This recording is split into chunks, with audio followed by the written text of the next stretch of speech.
نابولي مدينة كرة القدم، هي متحف ضخم يروي قصة وأمجاد النادي المحلي العريق نادي نابولي، ويروي قصة صبي فقير وصل صغيرا ليخرج من هذه المدينة ملكا، مدينة دييغو أرموندو مارادونا.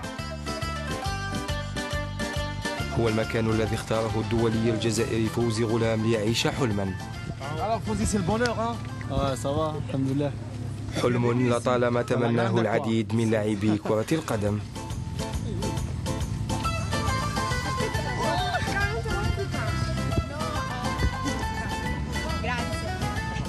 Quand il fait beau, il y a plus de monde encore. Ouais.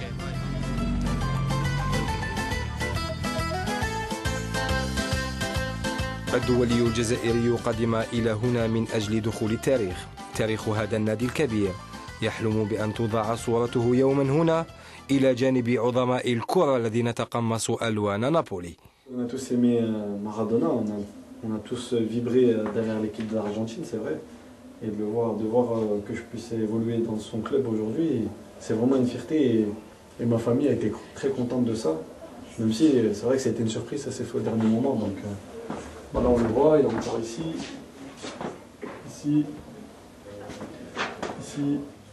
الدفاع عن ناد كبير بحجم نادي نابولي يعني اللعب إلى جانب نجوم كبار وفي ملعب اسمه سان بولو.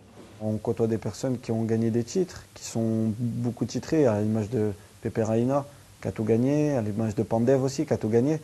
J'ai qu'une coupe de la Ligue à mon actif, et quand on voit que certains ont des coupes du monde, des coupes d'Europe, des Champions League, c'est vrai que c'est assez intimidant. Et j'ai vécu 3 stades dans ma vie. Le stade Geoffrey Guichard, qui est exceptionnel, le stade de Blida, qui est gigantesque, et le stade de Sao Paulo, qui m'a vraiment surpris.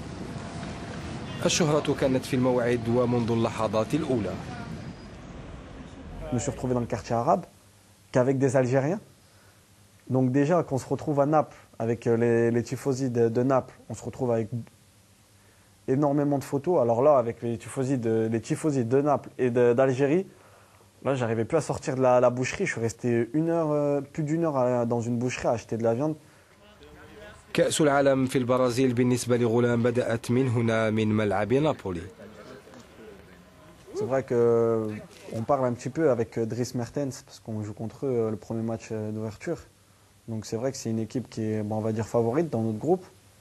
Et voilà, je pense qu'eux, ils ont peut-être peur de perdre ce premier match. Et nous, on a rien à perdre et on a tout à gagner. Donc on va essayer de jouer le va-tout et on va essayer de se qualifier et de rendre le peuple vert fier de nous.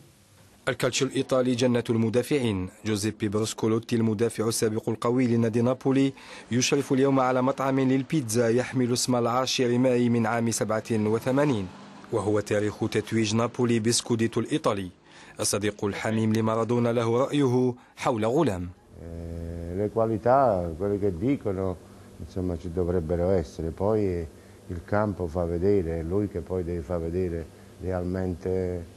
Ho visto che c'ha un bel piede perché quando mette la palla c'ha un bel sinistro, forse deve migliorare un po' in quello che è il reparto difensivo come marcatore, come difensore. تاريخ نادي نابولي الكبير صنع في هذا الملعب، ملعب سان بولو. علاقة والحب التي تربط هذا النادي بمشجعيه تترجم على مدرجاته، مدرجات يسكنها نهاية كل أسبوع حوالي 30,000 متفرج. ملعب اكتسى قبل 50 عاما حلة زرقاء وأعطى وعدا أن تبقى هذه الحلة زرقاء وإلى الأبد. فوزي غلام كان مفاجأة سارة لطالما انتظرها الأنصار، وسكن منذ الأسابيع الأولى قلوب التيفوزي. Un bel giocatore, funziona, gioca bene. Invece io dico che Gulam è acerbo, ma già tanto. Napoli è una piazza difficile comunque. Va bene, grazie. النجم غلام فتح باب منزله الراقي بأعالي مدينة نابولي لكاميرا التلفزيون لأول مرة ليكشف عن حياته الخاصة، حياة يحتل فيها الدين مكانة هامة.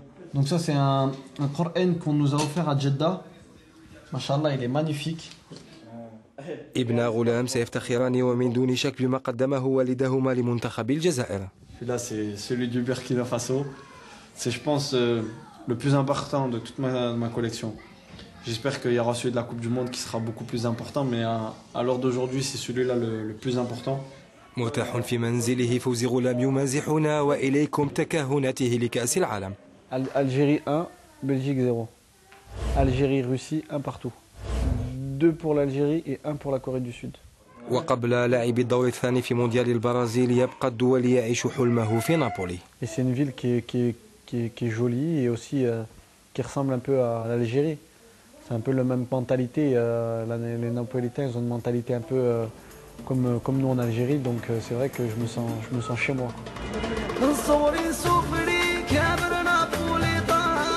نابولي احتضنت إذن ابن مدينة باتنا فوزي غلام وأنسته هموم الغربة.